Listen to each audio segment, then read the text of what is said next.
Kinumpirma po ni DOTC Secretary Joseph Abaya ang planong taasan ang pamasahe sa Metrorail Transit 3 ng 10 piso sa susunod na taon. Sinabi po ni Abaya na ang budget ng DOTC o Department of Transportation and Communications para sa taong 2012 at 2013 ay nakadesenyong maglaan ng mas mababang subsidiya para sa MRT3. Paliwanag po ni Abaya, katanggap-tanggap ang nasabing fare hike dahil sa kasalukuyang pamasahe 15 pesos mula sa North EDSA hanggang Taft Avenue, magiging 25 pesos na ito.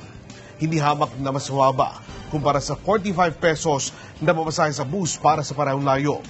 10 taon na nagsasubsidize ang gobyerno sa pamasahe sa MRT at ang halaga na naturang subsidiya ay umabot na sa 75 billion pesos.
Paalala lamang po sa mga mag-text sa Responde, pakitext lang ang inyong buong pangalan, address at ang nilalaman na reklamo. Ang Responde po, maaari niyong tumagan sa telepono Lunes hanggang Biyernes alas 8 hanggang alas 6 ng gabi. Narito naman ang mga numero at iba pang detalye maaari niyong tumagan.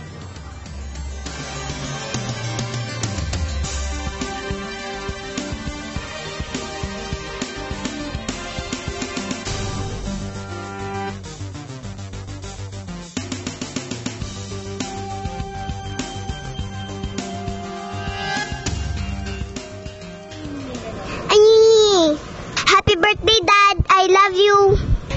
Happy birthday! At patuloy ko namang sinasabi sa'yo na lagi lang kami nandito para suportahan ka. At dito sa Responde, alam kong mahal na mahal mo ang programang ito.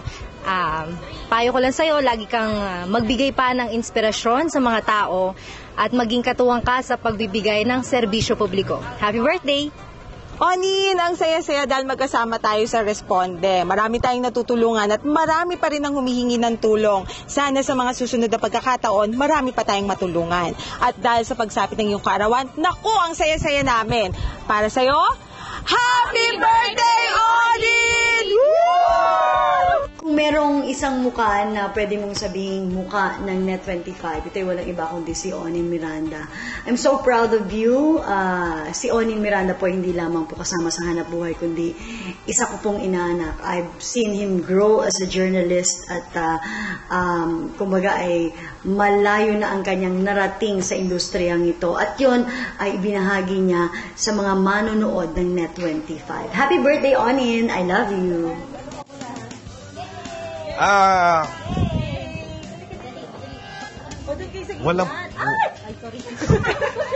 Wala bang phosphor yan? Thank you. Thank you. Lapag mo na. Ow! Mikit na. Ano ba yun? Ayaw? Hindi ako sanayin. Isa pa. Gusto mo ko na? Sorry. Okay. Blow na, blow. Wala pa. Ayan. Okay, wish. Ang wish ko, Kakanta ba kami? Alam ko, kakanta Hindi kami. na, wish na, wish na. ang wish ko lang ay sana lumagana pa ang programa natin, Responde, at itong simula ng magandang hinaharap ng ating programa, serbisyo publiko, tugon, aksyon ngayon, sana po lagi kumanood. Yay! Yay. Maraming salamat. Ginulat mo pa ako, ha? Surprise nga daw. Oo, ang tagal naman ng ano. Blow ko na. Blow na, blow na. 1, 2, 3, blow! Blow! Walang sindi, eh. Sorry. Ate Weng, lika dali. Dalihan mo. Ayaw, ano ba yan? Pwede ko na? Okay, siya na. Hindi siya sanay. Pasensya na. Sana yung birthday song, di ba?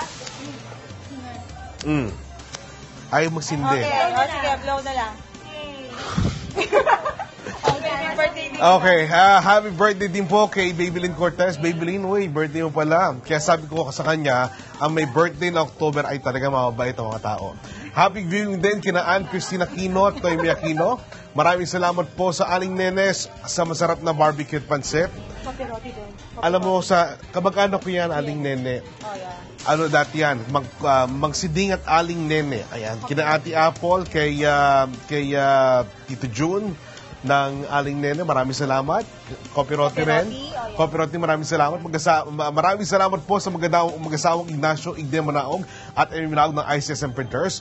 Maraming salamat din po kay Dr. Elaine Galvez at sa lahat ng buubuo ng Galvez Clinic. Ang Responde po, mapapanood nyo tuwing Lunes, Miyerkules at Biyernes sa Nasigi, medyo ng hapon hanggang na 6 ng gabi. Ang Responde, hatid ng News and Current Affairs team ng Net25. Ang serbisyo publiko po hindi pinaghihintay. Yan ang aming paniwala, kaya kami narito upang maging madali ang tugon, aksyon. Ngayon, ito ang Responde. Paalam, ako po si Oren Miranda na nagsasabing walang mananagot kung walang magsusumbong.